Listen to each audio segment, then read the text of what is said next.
Bonjour et bienvenue dans votre émission Le Pont des Arts, une émission qui jette une passerelle entre l'art français et l'art chinois. Aujourd'hui, j'ai le plaisir de recevoir sur ce plateau Li Feng, artiste peintre chinoise. Nous allons parler de ses expositions, présentes et à venir, mais aussi de son parcours professionnel. Li Feng, bonjour. Bonjour. Merci d'être venu jusqu'à nous. Alors, actuellement, vous êtes exposé en duo avec Ma Desheng à la galerie Red Zone Arts à Francfort, en Allemagne. Ma Desheng est un artiste chinois reconnu. Comment vous êtes-vous retrouvés ensemble alors? Et en effet, c'est grâce à Cyril, notre galeriste. Il a eu une idée de réunir nos œuvres pour cette exposition, la roche qui danse. La roche qui danse, oui. Et ça, c'est tout Ma Desheng, hein, parce que je le connais un peu. Oui, il représente des roches. Des roches qui dansent, enfin, il les fait bouger, quoi. Voilà, et pour faire bouger, danser ces roches, c'est ça. Il pense que mes tableaux, il va très bien pour l'aider cette danse. Pourquoi alors? Et pourtant vous peignez rarement les roches. Non, justement, il n'y a pas besoin de roches. Donc c'est pour ça qu'il pense que nos œuvres, et notamment sur le thème de l'eau, qui dialogue très bien avec les roches de Ma Desheng, et puis qui se répondent, qui se complètent. Tout à fait. Donc c'est complémentaire. Hein. Complémentaire. Mais dans ce cas-là, est-ce que vous pouvez nous présenter les œuvres que vous y exposez alors? Alors, dans cette œuvre, il fait en face de la puissance des toiles de Ma Desheng, qui représente des roches majestueuses, et ce sont des symboles de la montagne. Et Cyril a pensé que mes tableaux sur le thème de l'eau, et qui pourraient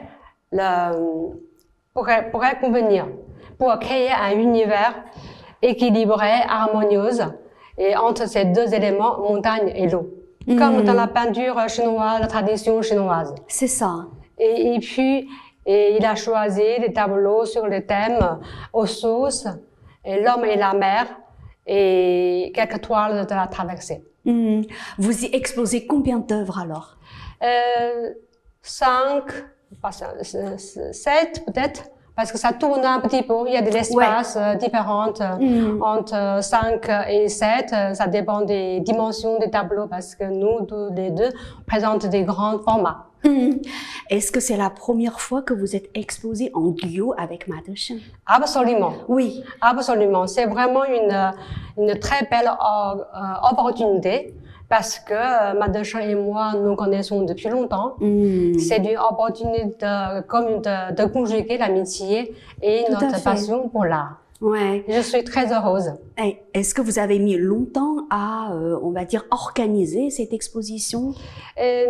Pour nous, il n'y a rien à faire parce que c'est pas nous qui organisons. Oui, c'est ça. C'est Cyril, il a murmuré cette idée dans sa tête pendant longtemps. Il pensait présenter de telle façon. C'est ça. Dès le début, il voyait et notre œuvre se dialogue.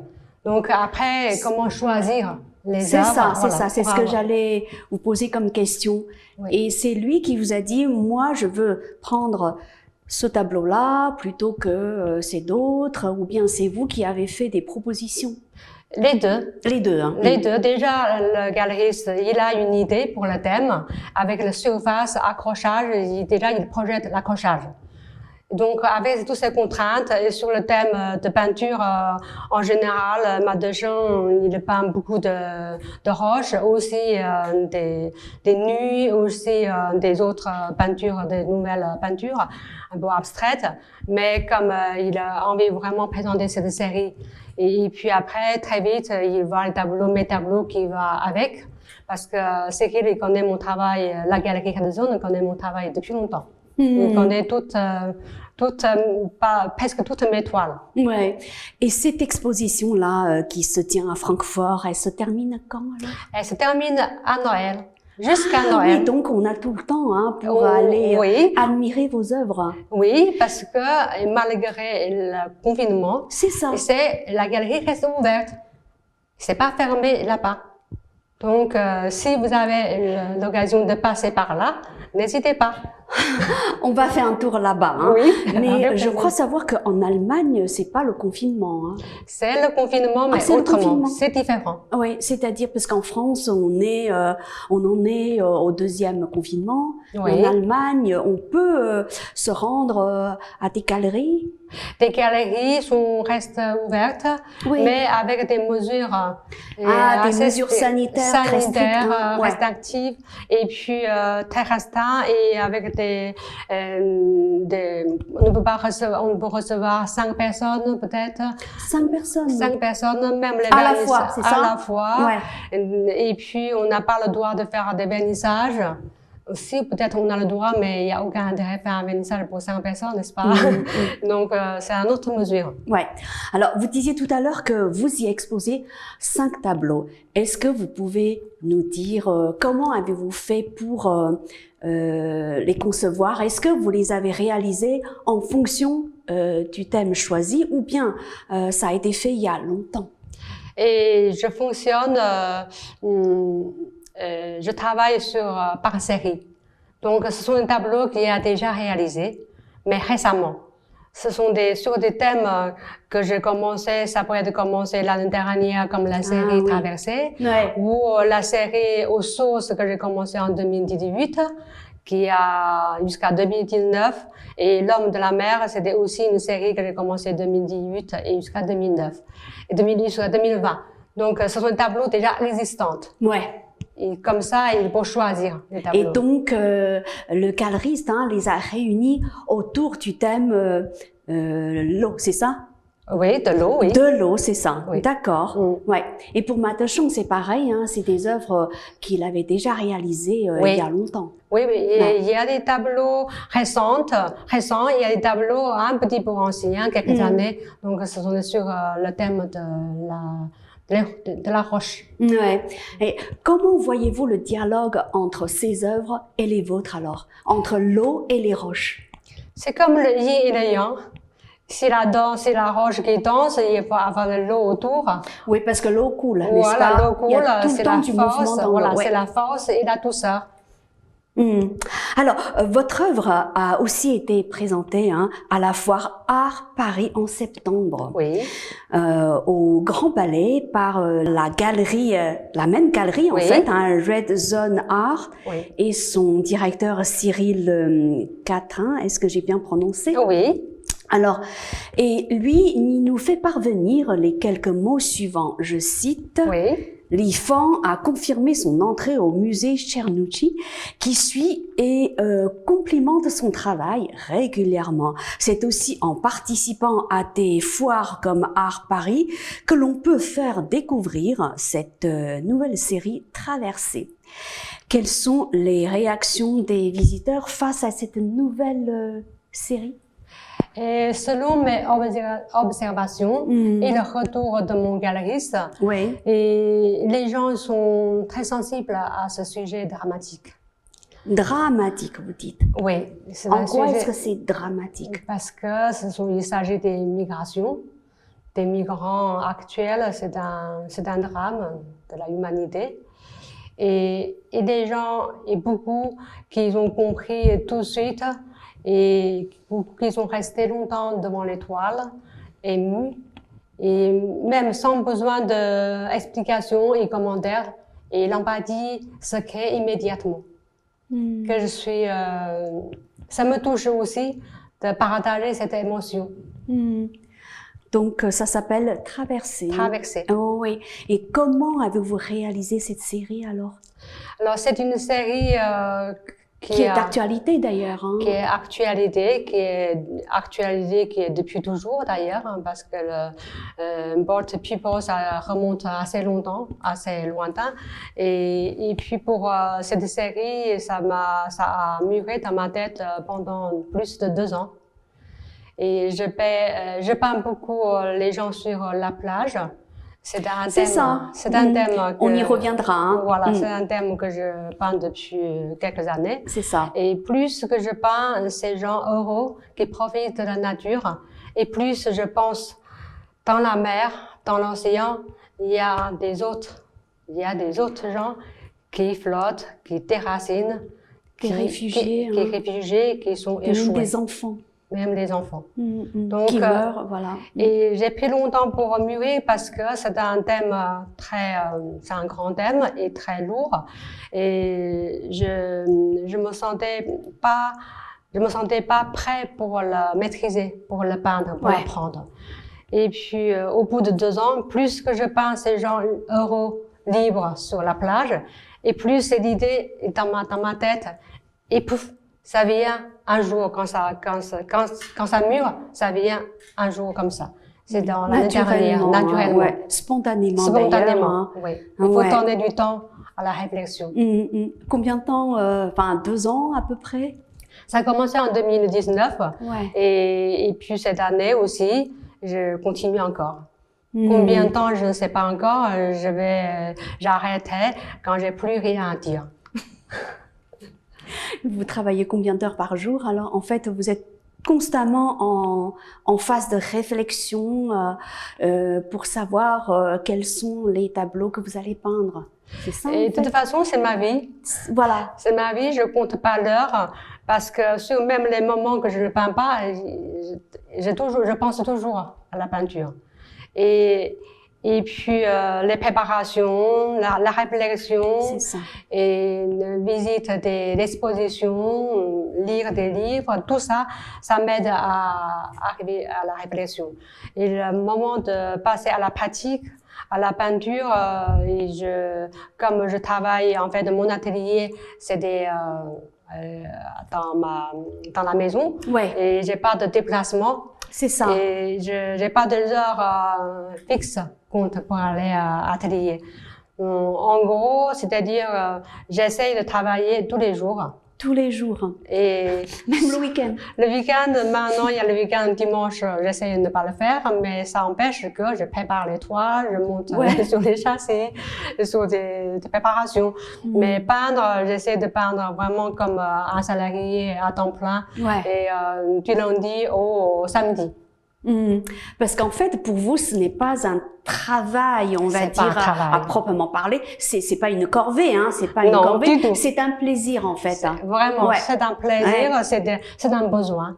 Un besoin. Un besoin vital, non? Un besoin vital, absolument.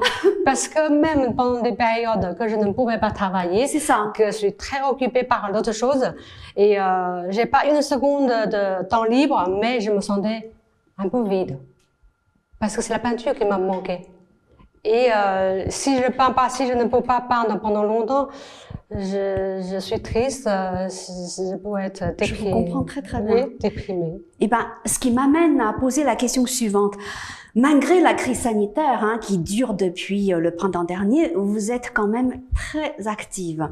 Ainsi, vous avez été exposée 2 fois à Paris en juin et nous avons aussi assisté au vernissage de l'exposition qui s'intitule Le Printemps. Est-ce que vous avez mis longtemps à préparer cette exposition? Cette exposition, ça a préparé pendant 2 mois. 2 mois. Presque 3 mois, avec la galerie Bi-Espace. Parce que le projet, c'est de présenter, c'est une opportunité, c'est la première fois. Et puis, parce que c'était sur une grande surface, ça a besoin de beaucoup de tableaux. Et du coup, comme c'est la première fois, et Galeries de Bruyane, il souhaite présenter un peu panoramique de mes tableaux. Donc, il a choisi beaucoup de tableaux qui étaient déjà présentés. Et ça va remonter en 2010 jusqu'à le tableau le plus récent. C'était juste avant l'exposition, c'est-à-dire juste le confinement. C'est-à-dire 10 ans de votre travail. Oui. Ouais. Oui. Et je crois savoir, pour y avoir assisté, une cinquantaine d'œuvres ou une trentaine d'œuvres ont été exposées, c'est ça, une trentaine d'œuvres sur 3 salles d'exposition. 3 salles d'exposition, il y avait beaucoup de monde et surtout les personnes qui apprécient vos œuvres depuis très longtemps d'ailleurs. Oui. Voilà. Alors, est-ce que vous pouvez revenir sur quelques points importants de cette exposition parce que ça m'a beaucoup marqué. Et par exemple, le thème. Oui. Alors, le thème du printemps. Et parce que c'est dans le mois de mars, 26 mars, qu'on devrait démarrer l'exposition. Donc, c'est le printemps qui commence, c'est le commencement du printemps. Et dans mes tableaux, et pour le galeriste, il y a une fraîcheur, une dynamique printanière. Et donc, pour retrouver un titre qui correspond ça à la saison d'exposition et puis au thème, l'ensemble de mon œuvre, il pense que le printemps, on est resté sur le printemps et quelques formulaires sur la proposition, finalement, on restait tout simplement sur le printemps. Le printemps, oui. Oui. Et ça me convient très bien, d'autant plus le printemps qu'on n'avait pas eu. Oui, c'est ça. Et ça donnait un autre... un peu d'espoir, en fait. D'espoir, hein. voilà, d'espoir. On dit qu'on va rester encore sur ce thème. Oui. Et puis, même pour cette exposition, je l'ai fait 4 expositions, 4 nouvelles toiles, juste pour ce thème du printemps. Pour ce printemps. le thème du printemps. Le thème du printemps. Ouais. Et lesquelles, alors, est-ce que vous pouvez nous les citer, les 4 toiles que vous avez créées exprès pour cette exposition? Oui. Et alors, la première sur la flyer, l'invitation, c'est le thème, c'est le printemps. Je ne me rappelle plus la date, le titre de ce tableau parce que c'est daté avec le titre. Et ce sont des gens, une foule des gens dans la rue. Et qui des citadins, dans une ambiance un peu préoccupante, je pourrais dire, un peu préoccupante parce que c'est dans le mois de février j'ai peigné ce tableau. Déjà dans le contexte. C'était le début du confinement, je pas crois. encore. Pas encore. Parce qu'on savait déjà France, ce qui se passe ailleurs, comme en Chine. On sait déjà en France, on a déjà commencé les premiers cas. Moi, selon ce qu'on a eu, j'ai l'impression qu'en France, on va suivre. Ça va arriver en France. Ça va arriver en France. C'est pour ça que j'ai déjà anticipé. Je suis déjà dans cette ambiance. Donc, ça a géré, ça m'a influencé ma création. Dans ce tableau, il y a beaucoup de stress. L'angoisse, en fait. L'angoisse, incertitude. Oui. Incertitude, qui n'est pas du tout dans le même thème de passants que j'ai peigné avant. Avant, c'était des passants plutôt joyeux, insouciants. Oui, beaucoup, oui. Beaucoup plutôt insouciants, même dynamique, peut-être un peu de solitude, mais ça va. Mais ce tableau-là, c'était particulièrement anxieux. Ouais. Alors, la deuxième œuvre, c'était quoi alors? Alors, après ça, j'ai fait 3 petits tableaux carrés pour présenter le fragment printanier. Je me disais que nous n'aurons pas le printemps. Voilà, nous n'aurons pas. J'ai vraiment le pressentiment que nous n'aurons pas ce printemps. Je me disais que ce sont des fragments de printemps. Peut-être je vais pas sortir dans la rue, voir l'ensemble des passants, mais comme si j'observe ces gens-là à partir de la fenêtre. Donc, ce sont des fragments, ce sont des morceaux. Fragments. Voilà, des fragments printaniers. Donc, je l'ai fait 3 petits tableaux sur ça pour exposer. Et les 4 œuvres, vous les avez réalisées en très peu de temps, en fait. Et en 2 mois, quand l'exposition la date commence à décider, fixer, déjà quand l'idée qui a préparé comme le printemps, donc j'ai fait quelques tableaux sur le printemps pour cette exposition. Ouais. Alors, ce qui m'amène à poser une question sur une autre de vos expositions, parce que cette exposition-là a lieu en même temps, je crois. Hein. Oui. Et en fait, cette exposition regroupe une vingtaine de tableaux autour du thème de l'eau aussi. Oui. Et elle s'appelle L'au-delà et elle se tient à la galerie Sparte dans le 6e arrondissement de Paris. Elle est d'ailleurs prolongée jusqu'à la fin de l'année, malgré une fermeture temporaire due à la situation sanitaire. Est-ce que vous pouvez nous dire pourquoi avoir choisi le thème de l'eau? Et parce que vous avez une préférence pour l'eau, en fait. Oui, finalement, je parle beaucoup sur le thème de l'eau depuis une dizaine d'années, en fait. Il y a piscine, plage, lac, justement, et lame de fond, et jusqu'à traverser. Donc, c'est l'eau qui me parle beaucoup parce que l'eau, ça présente la vie. Il y a la fluidité, il y a la lumière, il y a la vie, il y a les mouvements, il y a de tout dans l'eau. Donc c'est pour ça que je peins beaucoup sur le thème de l'eau depuis des années. Et comme c'est mon deuxième exposition personnelle dans la galerie Space, la première ça remonte en 2018 et la galerie il a déjà l'idée en fonction de mes tableaux déjà créés. Il dit qu'on va faire une deuxième exposition personnelle sur l'eau. Ah. C'est pour ça que l'idée est déjà préparée à l'avance. Donc pendant 3 ans, en 2017 et 2020, et j'ai peigné 2 séries, principalement Larmes de fond et une vingtaine de tableaux, et puis Aux sauces, une dizaine de tableaux. Donc ça a groupé ces 2 séries principales et avec quelques tableaux sur la plage. Alors, nous, on sait que vous avez 3 tableaux dans les collections du musée Cernucci. Est-ce que pour vous, c'est une forme de reconnaissance oui, bien sûr. institutionnelle? Oui, bien sûr. Et d'autant plus que j'adore ce musée. Et c'est un musée qui a une très riche collection d'antiquités asiatiques. Et puis aussi, j'aime beaucoup... C'est un musée de la ville de Paris, je crois. Oui, c'est le musée de la ville de Paris. Mais dédié à l'art asiatique. Oui, à l'art asiatique dans l'ancienne jusqu'à aujourd'hui. Ah oui. Et donc, il y a beaucoup d'expositions aussi thématiques. Et chaque fois, quand j'y étais, j'ai l'impression d'être un peu en Chine. Et Votre pays natal. Absolument. Donc, c'est un peu de retrouvailles. Et ce musée, il est très connu au public pour ses riches collections d'antiquités.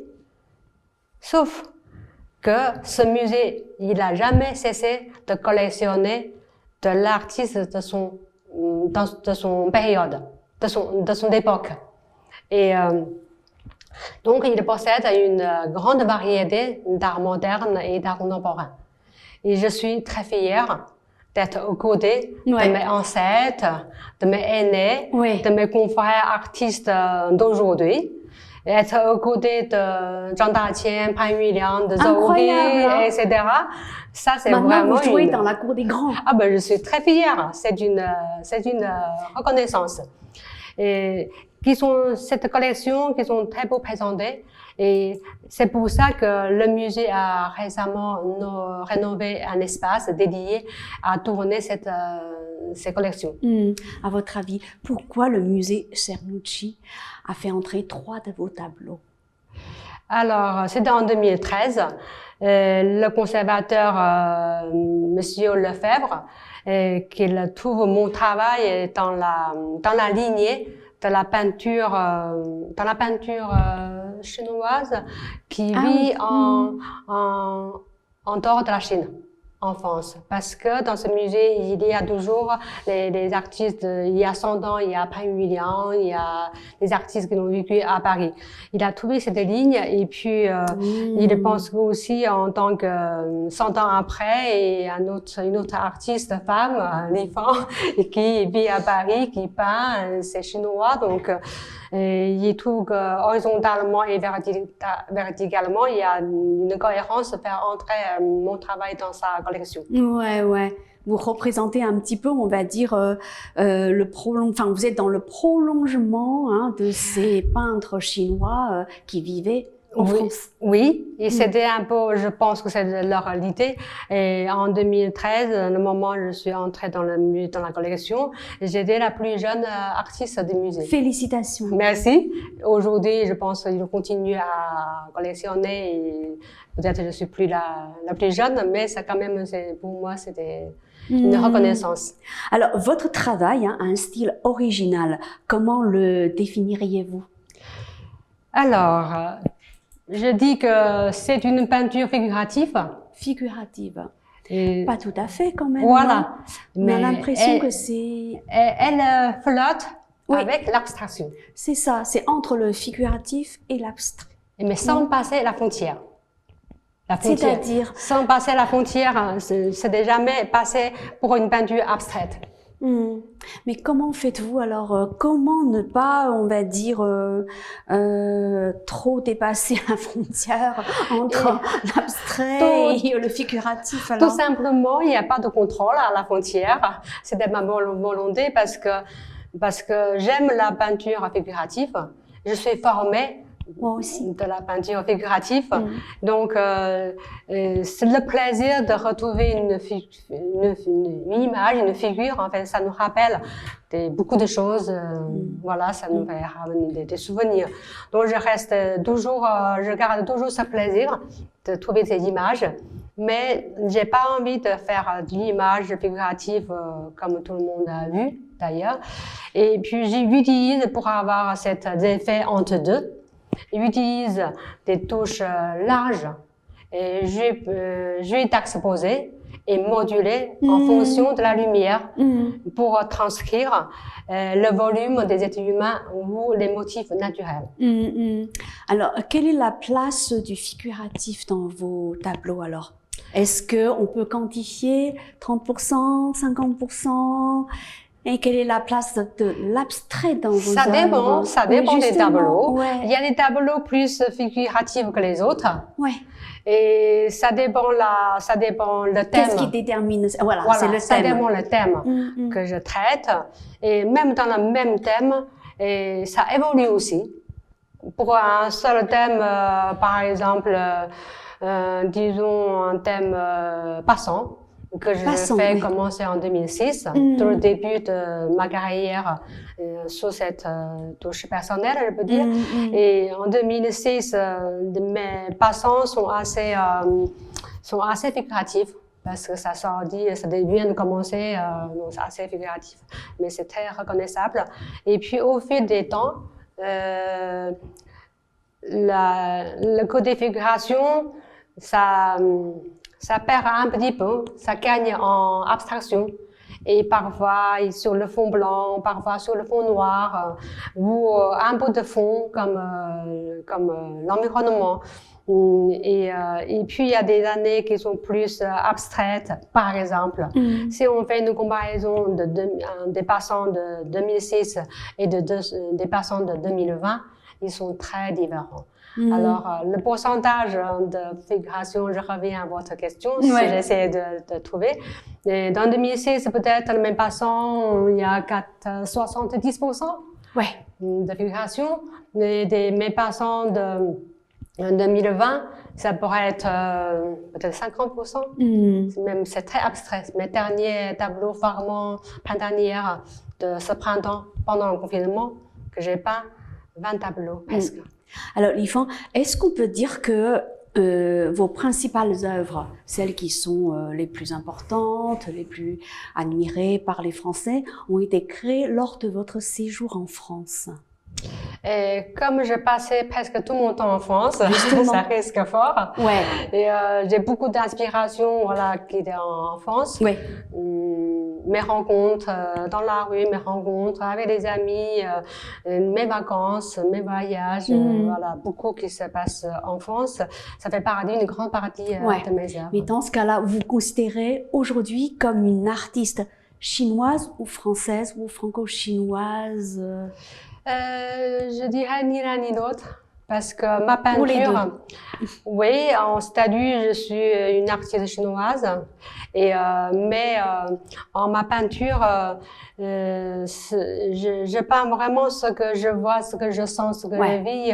Il y a pas, j'ai jamais pensé à une culture. En fait, l'art n'a pas de frontières. Exactement. Voilà. Exactement, oui. Mais où est-ce que vous trouvez vos sources d'inspiration? Alors, elles sont nombreuses et variées partout.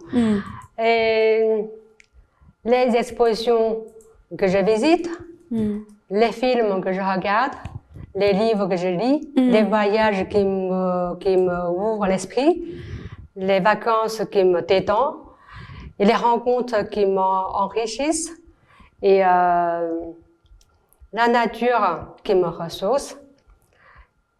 Les nuages que je contemple tous les jours, le soleil qui brille dans mes yeux, que je cherche le soleil tout le temps, la lumière tout le temps, et tout ce que je vois, ressens, vis, et qui m'enchantent ou qui me bouleversent pour m'inspirer. Tout simplement, c'est ma vie qui m'inspire, qui est la source de ma inspiration. Alors maintenant, je propose d'écouter ce que disent les autres de vos peintures. Ah oui? Donc il y a les galeristes qui vous ont exposé, il y a aussi les représentants du musée Cernouchi, mais il y a aussi des citations que nous avons trouvées. Voilà. Alors, par exemple, il y a le conservateur du musée Cernouchi qui décrit ainsi vos œuvres acquises. Je cite, « Ce style lui permet aussi d'inscrire ses œuvres dans un rapport immédiat au monde contemporain. Les effets de flou et de fragmentation sont les équivalents picturaux de la pixelisation de photographies agrandies au point d'en perdre leur netteté. » Est-ce que vous partagez cette analyse? Absolument. Il dit beaucoup mieux que moi. C'est très technique en fait. Hein? Oui, c'est technique. Il explique vraiment très très bien. Oui. Ouais, et aussi sous la plume d'Anaïs, voilà, je prononce mal, sous la plume d'Anaïs Red, c'est ça? Oui.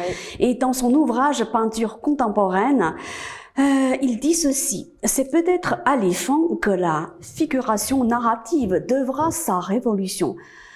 Du moins lui attribuera-t-on le mérite d'avoir formulé une nouvelle proposition plastique pour figurer l'anonymat quotidien de ses contemporains. Là aussi, c'est, on va dire, c'est un avis d'un spécialiste, c'est très technique. Hein. Alors, oui. Qu'en pensez-vous? Et pour moi, peut-être c'est un peu prétentieux de dire attribuer à la révolution, mais au moins que je cherche vraiment, et depuis longtemps, depuis toujours, et je cherche à apporter ma touche personnelle à la peinture figurative. Parce que la peinture figurative n'a cessé d'évoluer au fil des siècles. Et tous les peintres de son temps cherchent à sa révolution et pour donner un nouvel aspect. Et moi, je cherche aussi et j'espère pouvoir trouver une ouverture. Mais c'est quoi la touche Lifan? C'est tout ce que vous voyez, tout ce que vous sentez.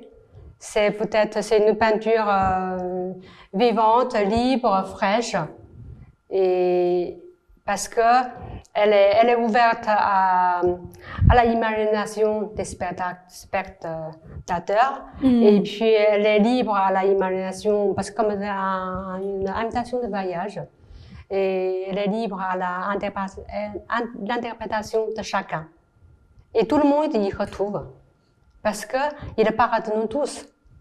C'est une peinture, notre temps réel, je peux dire, parce que c'est notre vie quotidienne qui est son sujet et qui est son source d'inspiration, et dans notre préoccupation qui est en son sujet. Et c'est pour ça que tout le monde, ça interpelle. Et tout le monde y retrouve, mais c'est intemporel parce que les émotions qui se dégagent dans ces tableaux sont universelles. Alors, est-ce que vous pouvez revenir sur votre parcours? Pour commencer, comment êtes-vous arrivé à la peinture? Ce parcours, c'est un peu long. Je peux dire qu'avant de venir en France et après de venir en France, parce que ça fait un tournant dans ma vie. Et petite, j'aime dessiner. Et surtout, j'aime copier les illustrations dans les livres et dans les livres dans un style aux lignes claires de la peinture chinoise. Ça s'appelle bai miao, xian miao.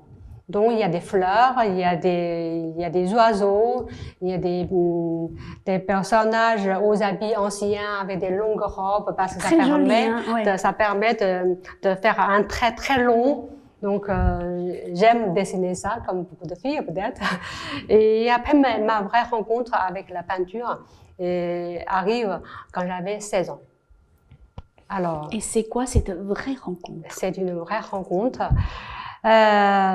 C'était avec la reproduction des œuvres post-impressionnistes, une peinture française, moderne. Et dans une petite revue d'art, un numéro spécial. Et il se trouve Il y a Van Gogh, Cézanne, Gauguin, il y a Picasso et Matisse aussi. Et c'était une vraie révélation pour moi. Parce que en Chine, dans les années 80, au milieu des années 80, dans les milieux de l'art, de la peinture, c'était très pauvre, c'était très, voilà. La Chine venait de s'ouvrir au monde extérieur. Pas encore passer à la réforme sur l'art. Donc, ce que je voyais assez souvent dans les magazines, les reproductions, sont des œuvres propagandes, voilà, un peu soviétiques, qui me parlaient pas du tout. Alors là, ces peintures de Van Gogh, c'était ça sur les paysans, sur la nature morte, sur les paysages. Ça m'a fait des bombes, comme si la vie, qu'on pourrait peindre la vie de cette façon. Ça m'a presque bouleversé la première rencontre. C'était votre première rencontre avec la peinture occidentale? Oui, parce que la peinture chinoise, je voyais beaucoup des fleurs, des bambous, des montagnes, de l'eau. Mais pour ce sont des thèmes âge, récurrents. Hein. Oui, mais pour mon âge, peut-être pour une jeune adolescente, ça me parlait moins. À force de voir, on est plus sensible à ces images.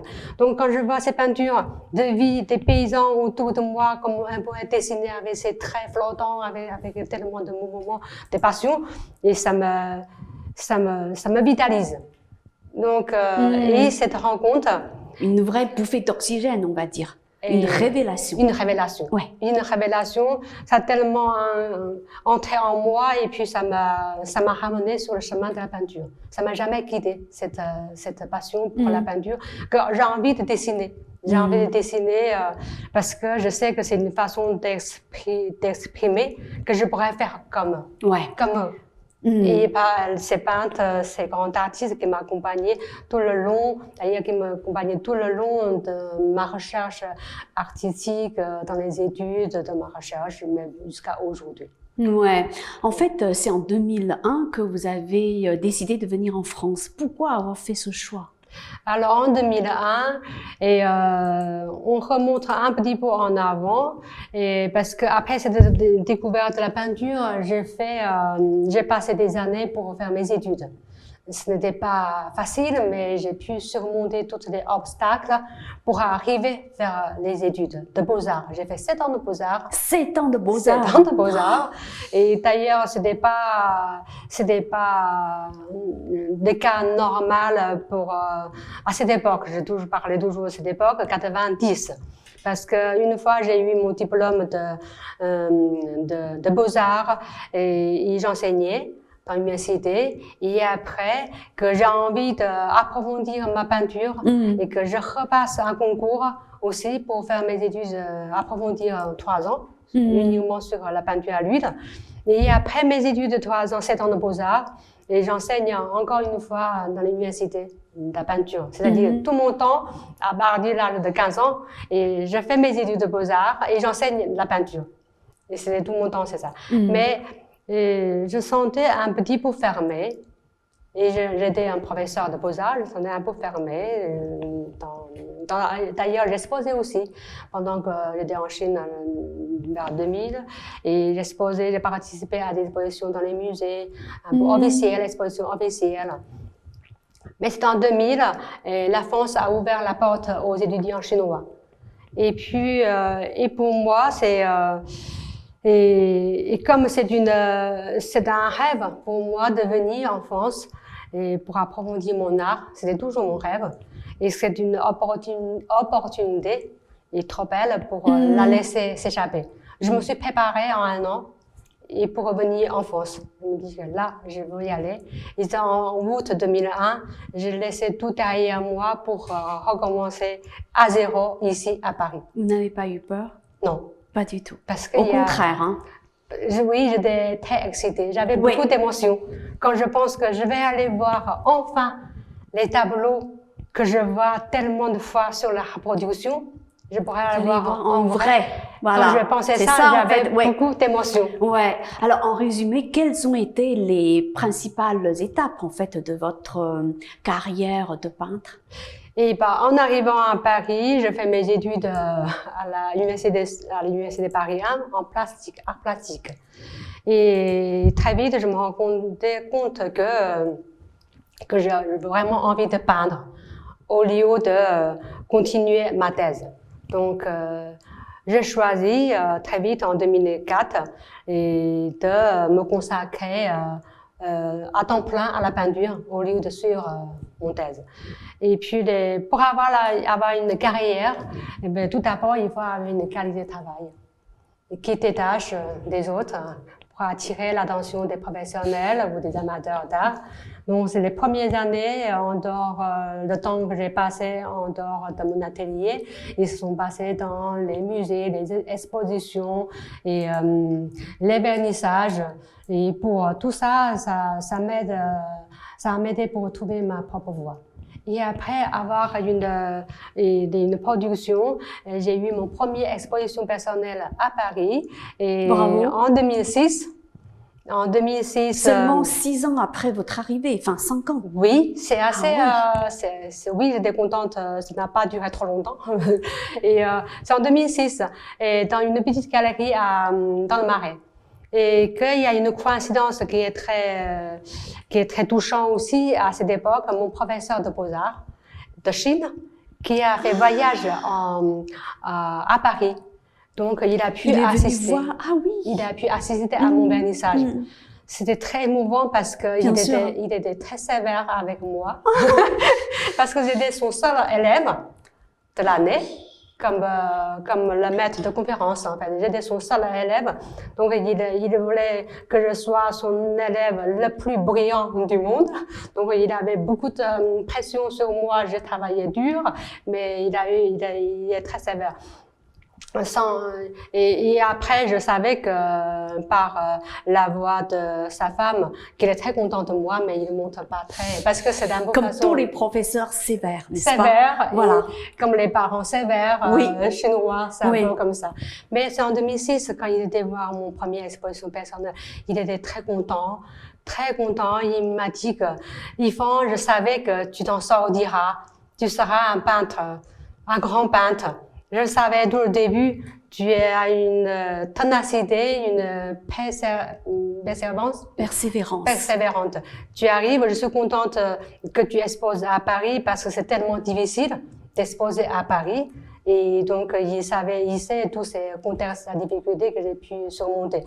Donc, c'était mon première exposition personnelle à Paris. Et par la suite, et j'ai eu beaucoup de collaborations avec des galeries françaises. Et je veux citer ici notamment la galerie Claire Casto, qui découvert mon travail en 2007, tout le début de ma carrière. Et qui m'a aidé à démarrer ma carrière d'artiste, qui m'a présenté beaucoup pendant des années parce que nous avons une longue collaboration et qui m'a fait connaître un peu en France. Et après aussi la galerie Red Zone Art, que je veux le remercier aussi parce que c'était une collaboration depuis 2012 et qui me suit de près, et de Genève à Francfort, et qui me présente mes travaux les plus récents toujours possibles sur leur mur et dans les foires aussi, comme à Paris, comme vous avez vu. Et puis par ces galeries, parce que la carrière d'une artiste aujourd'hui, ça dépend de la chaîne de la diffusion, communication. Ouais. C'est important, donc des galeries, des institutions, des collectionneurs, tout ça, sont très importants. Et les collectionneurs, je veux dire que aussi les collectionneurs sont très importants parce que ce sont des rencontres avec des œuvres importantes qui décident la destination d'une œuvre. Car le destin d'une œuvre ne devrait pas rester dans le stockage de l'atelier, n'est-ce pas? Donc, c'est quoi le destin d'une œuvre pour vous? Et une fois terminé dans l'atelier, il devrait être vu par le plus grand public possible. Donc, c'est présenté par les galeries, des centres d'art, des lieux d'exposition. Et parce que comme si on écrit un livre, il faut être lu, n'est-ce pas? Voilà, écrire pour être lu. Exactement. Et peindre, c'est pour son plaisir, c'est aussi pour être vu, pour partager ces émotions qu'on a mis dans ces œuvres. Et puis aussi, après toutes ces expositions, il faut qu'ils s'installent chez eux. Chez eux, c'est pas, une fois les œuvres terminées, ils ne devraient pas rester dans l'atelier des artistes pendant toute vie, n'est-ce pas? Ça sert à rien. Voilà, c'est un peu dommage, n'est-ce pas? Dommage, c'est mieux que ce soit partagé par beaucoup de gens passionnés. Parce que des gens-là qui ont la passion, l'amour pour l'art, ils ont besoin de ça pour vivre aussi. Alors, Lifan, dernière question. Est-ce Oui. qu'on peut savoir sur quoi vous travaillez actuellement et quels sont vos projets à venir? Alors, je continue encore la série Traversée. Ah oui. Oui, jusqu'à fin d'année probablement. Et après, une fois que ça s'arrête, ça dépend aussi de la circonstance. Si c'est un peu trop dur pour émotionnellement, ou peut-être je peindrai quelques plages. C'est très dur de continuer sur la série Traversée. Parce qu'il y a beaucoup d'émotions. Sur le plan émotionnel. Parce que c'est une émotion qui est ancrée en moi. Quand je le peins, je transcris sur les toiles. Et donc, c'est pour ça que c'est pas joyeux de peindre ça, mais ça me ramène à beaucoup de réflexions. Ça me ramène beaucoup de réflexions. Et je continue encore cette série parce qu'il y a tellement de choses à dire. Ouais. Et puis, mon projet le plus proche, c'est le printemps prochain, c'est une autre exposition. Oui, c'est la Vous pouvez déjà annoncer maintenant. Oui. Ça aura lieu quand alors? Printemps prochain, à Genève. Et sur quel thème alors? Parce qu'il y a toujours des thèmes très précis. Hein, alors, celle-ci, c'est pas moi qui décide le thème, c'est aussi parce que mes peintures seront présentées dans une exposition de peinture pour les 30 ans de la galerie. Et galerie Analyse Forever. Et c'est une exposition collective de ces artistes, 30 ans de la galerie. Donc, je suis très heureuse d'être déjà entrée dans la galerie pour fêter ces 30 ans et pour commencer une nouvelle collaboration. Et en même temps, la galeriste, Barbara Paula, écrivain, elle est en train d'écrire un livre sur les regards des artistes, sur les regards des artistes pour les femmes. Et donc, je serai incluse à sa demande, que je suis très heureuse. Bravo! Voilà. Vous allez de succès en succès, en gros. Bah, j'espère, merci. De toute façon, ma préoccupation, c'est continuer à travailler, à peindre, à produire des beaux travaux.